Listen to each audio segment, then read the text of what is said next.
Пасынок, смотрите, его давно надо было уже удалить, но специально для вас я его оставил, чтобы... А теперь я вам покажу защиту томатов от болезней. В этот объем воды 10 литров я вношу. Здравствуйте, мои дорогие друзья, гости и подписчики моего канала, садоводы и огородники.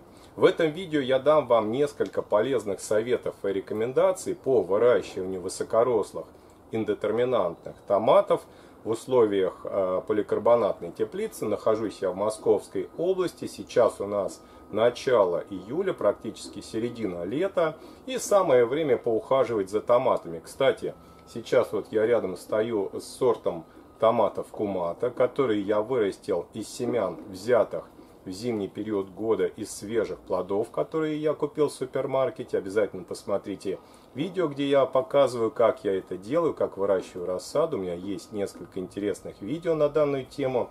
И вот посмотрите, как хорошо развиваются данные растения, выращенные из семян, взятых из свежих плодов.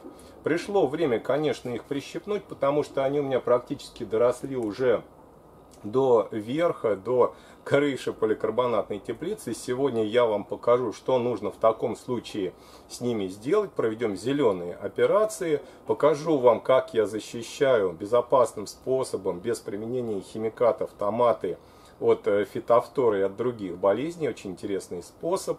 Ну и, конечно, проведем корневую подкормку томатов, потому что они меня уже просят подкормить их определенным образом. Чем будем подкармливать, я вам обязательно покажу и расскажу, как я это делаю в данный период. Сейчас напомню, что азот уже не нужен, потому что азотом мы уже подкармливали. И как я это делаю, я также вам показывал. Сегодня будем подкармливать калием и фосфором. Делать будем корневую подкормку, в какой пропорции я вам покажу. Ну и сейчас давайте сначала проведем зеленые операции на данных растениях. Я вам покажу, что нужно сейчас удалить, что оставить, а также удалим некоторые пасынки определенным образом, чтобы не навредить растению. Вот смотрите, растения практически уже уперлись в крышу. Оставил специально для съемок вот такой вот жирнющий пасынок. Смотрите, его давно надо было уже удалить, но специально для вас я его оставил, чтобы показать, как его правильно удалять. Удаляем пасынок, оставляя небольшой пенек, примерно 1 сантиметр. Смотрите, вот таким образом удалили. Пенек оставляется для того, чтобы растение меньше травмировалось. Вот этот пенек, он подсохнет, и из этого места уже пасынок расти не будет. Переходим к верхней части, и смотрите, здесь у меня завязались вот уже помидорчики, да, видно, а часть еще пока цветет, завязывается. Растение уперлось в крышу, здесь у меня также есть пасынок, но я вот таким образом растение, конечно же, укорочу. Вот здесь в дальнейшем появится вот в этом месте точка роста, которую также можно будет прищипывать. Ну а сейчас растение перераспределит свои силы на созревание вот этих вот плодов, которые, я надеюсь, что уже в сентябре, может быть в конце сентября созреют, потому что вот смотрите, нижние томатики, в каком они находятся состоянии, да, то есть они постепенно созревают, снизу созревают раньше, а в верхней части растения самые поздние сроки. Давайте перейдем к следующему растению. Здесь я поступлю немножко по-другому. Смотрите, здесь у меня растение только вот цветет, да, но, к сожалению, я думаю, что вот эти вот цветочки уже не успеют вызреть, поэтому я вот эти вот цветочки удалю, растение прищипну, оставив вот опять же вот такой вот, смотрите, небольшой пенек. И пасынок вот этот вот, да, который я также оставил специально, чтобы вам показать, также сделаю его удаление составлением небольшого пенька. Вот смотрите, чтобы было вам понятнее, как это все выглядит. Вот так сейчас выглядят нижние грозди. То есть данные томаты, я думаю, уже примерно через неделю начнут созревать. Вот так выглядит первая кисть. Здесь один томатик мы уже, кстати, съели, созрел. Вот на этом растении. Вот здесь формируются вот такие. Вот еще, конечно, микроскопические томатики. Их я удаляю. Толку от них уже не будет. А теперь я вам покажу защиту томатов от болезней. Она выполнена с помощью вот такой вот медной проволочки. Смотрите, вот сделан один оборот вокруг растения. Проволочка примерно длиной около 20 сантиметров.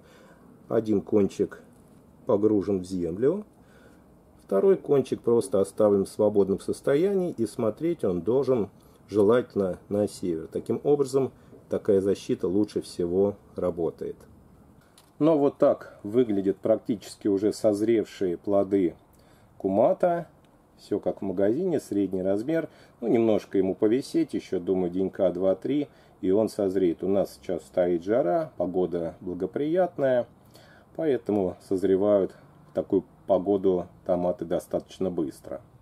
А теперь перейдем к подкормке. Для подкормки я использую 10 литров чистой воды. Вода желательно, чтобы она все-таки была теплая. Помидоры любят теплую воду, ну, по возможности. Поэтому рекомендую вам использовать для полива и подкормки воду, которая нагрелась слегка на солнце. То есть из колодца ледяную воду я вам не рекомендую использовать. В этот объем воды 10 литров я вношу 1 столовую ложечку, можно с небольшой горкой, фосфорно-калийного удобрения. Хорошо размешиваю. Растворяется оно очень быстро. В течение нескольких минут раствор будет готов для подкормки. Использую я вот такое удобрение. Монокалий фосфат. В нем содержится в большом количестве фосфор и калий. Это то, что сейчас нужно томатам для формирования хороших крупных плодов. Для того, чтобы растение меньше болело, так как повышается иммунитет, когда растение хорошо накормлено, то, естественно, оно меньше болеет. Поэтому использую вот такое сейчас удобрение. Азот сейчас использовать не нужно. Нам нужно сейчас затормозить рост томатов. Но при этом же нужно активизировать рост и созревание плодов, то есть самих помидор. Поэтому азот не применяю. Применяю фосфор и калий. Также можно еще подкормить томаты в этот период микроэлементами. Ну, на ваш выбор. Просто сходите в любой магазин садово-огородный, вам там посоветуют набор микроэлементов для подкормки томатов в период их активного роста.